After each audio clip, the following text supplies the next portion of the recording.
എന്റെ തീരുമാനമായിരുന്നു ശരി. ഒരേ സ്റ്റാറ്റസും സംസ്കാരമുള്ളവർ തമ്മിൽ ഇടപെടാവും,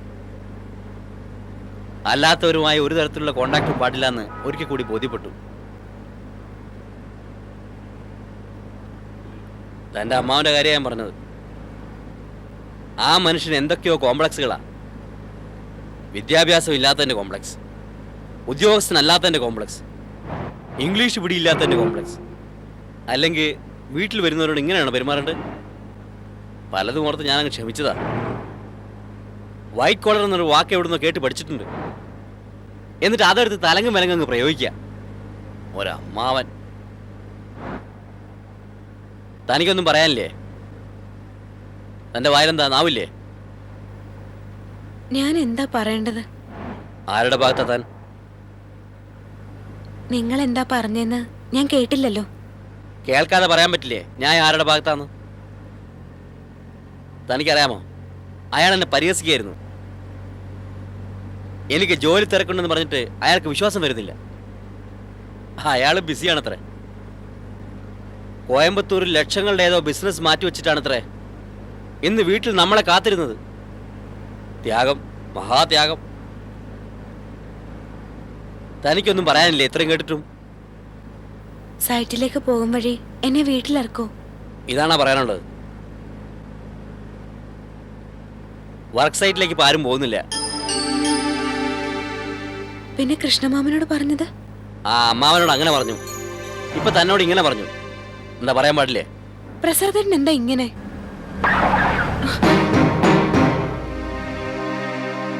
എങ്ങനെ?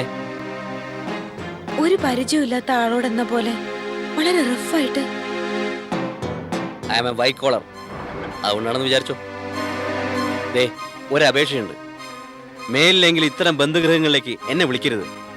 ഞാനല്ലല്ലോ, പ്രസാദേട്ടൻ തന്നെയല്ലേ ഈ പ്ലാൻ ഇട്ടത്. ഓ, തെറ്റ് എന്റേതാ. പക്ഷെ അത് എന്റെ സന്തോഷത്തിന് വേണ്ടിയായിരുന്നില്ല. അത് താൻ ഓർക്കണം. വണ്ടി വിടുന്നില്ലേ? 1 മണിക്കൂർ കഴിഞ്ഞേ വിടുന്നുള്ളൂ. എന്താ? ഇഷ്ടം പോലെ. ആ കാസറ്റ് കിടക്കാരൻ്റെ വീട്ടിൽ കൂടി പോണോ? അങ്ങനെ ഒരു ആഗ്രഹമുണ്ടോ? അല്ല, ജസ്റ്റ് ചോദിച്ചെന്നേ ഉള്ളൂ.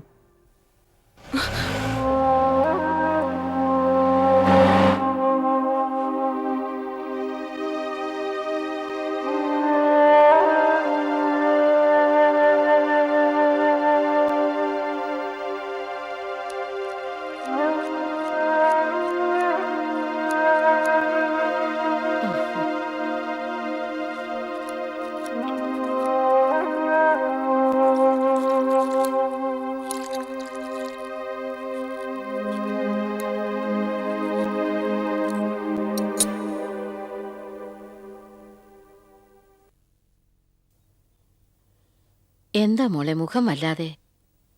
എന്താ? ഒന്നുമില്ലല്ലോ. എന്ന് നീ പറഞ്ഞ കാണുന്നവർക്കും കൂടെ തോന്നണ്ടേ? അമ്മാവന്റെ വീട്ടിലേക്ക് പുറപ്പെടുമ്പോഴുള്ള സന്തോഷം ഇപ്പൊ മുഖത്ത് കാണുന്നില്ലല്ലോ. ഏയ്, അമ്മയ്ക്ക് തോന്നുന്നതാ.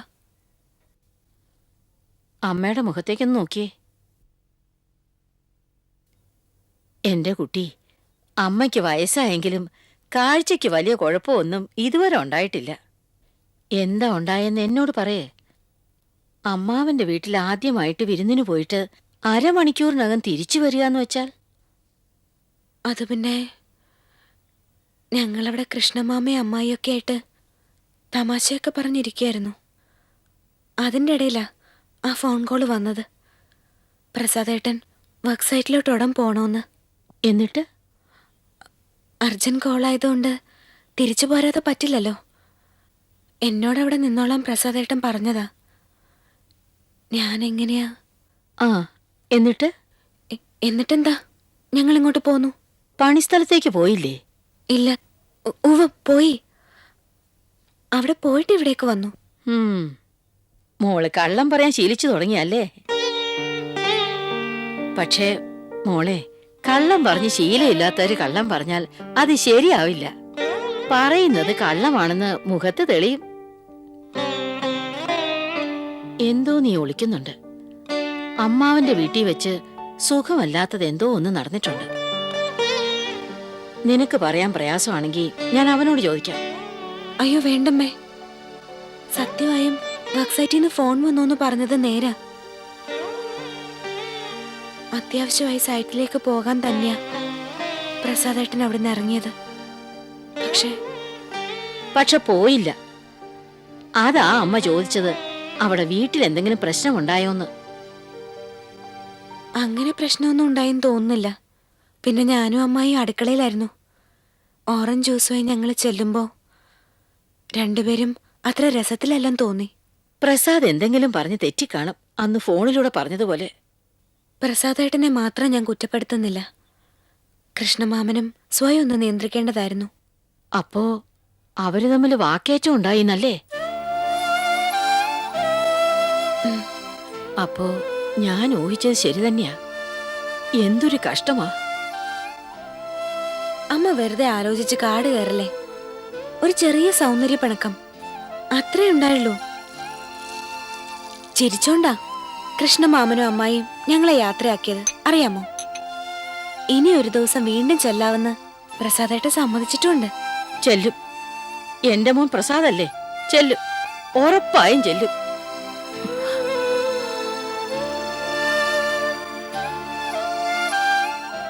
എന്നാലും ഒരു വിരുന്നിന് പോയിട്ട് അതിങ്ങനെയായി തീർന്നല്ലോ എന്റെ ദൈവമേ.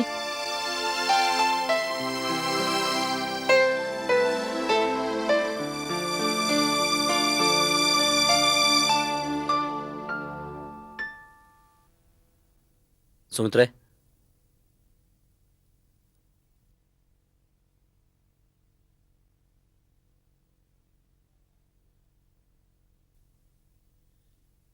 എന്തോ വളരെ ഡീപ്പായിട്ടുള്ള ആലോചനയിലായിരുന്നു അല്ലേ?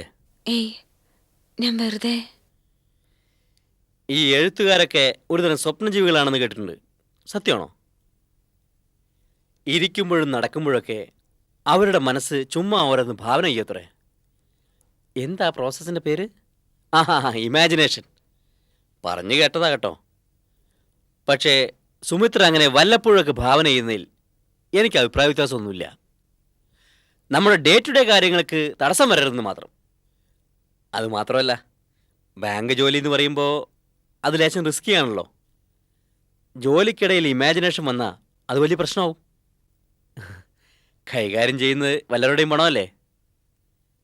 എന്താ ഞാൻ പറഞ്ഞ തെറ്റുണ്ടോ? സുമിത്ര എന്താ ഒന്നും മിണ്ടാത്തത്? ഇഷ്ടമായില്ലെന്ന് തോന്നുന്നു ഞാൻ പറഞ്ഞ്. നിങ്ങൾ ഈ റൈറ്റേഴ്സിന് ഇഷ്ടപ്പെടുന്ന ഭാഷയൊന്നും എനിക്ക് പിടിയില്ല. I am an engineer.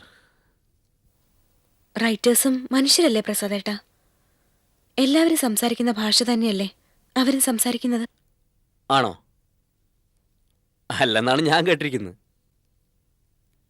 Sumitra ഞാൻ ഹർട്ട് ചെയ്തോ? എന്തു ചെയ്യാം, ചിലപ്പോഴെൻ്റെ വർത്തമാന രീതി ഇങ്ങനെയാ. എനിക്കറിയാം അവിടെ ഇവിടെയൊക്കെ ചില പോരായ്മകളുണ്ട് എൻ്റെ പെരുമാറ്റത്തിൽ. ഉദാഹരണത്തിന് സുമിത്രയുടെ അമ്മാവൻ്റെ വീട്ടിലെ സംഭവം, ഞങ്ങൾ തമ്മിലുള്ള സംസാരം. അതങ്ങനെ വഴിതെറ്റി പോകരുതായിരുന്നു. ഒന്നുമില്ലെങ്കിലും പ്രായത്തിൽ എന്നേക്കാൾ മൂത്തതല്ലേ മനുഷ്യൻ.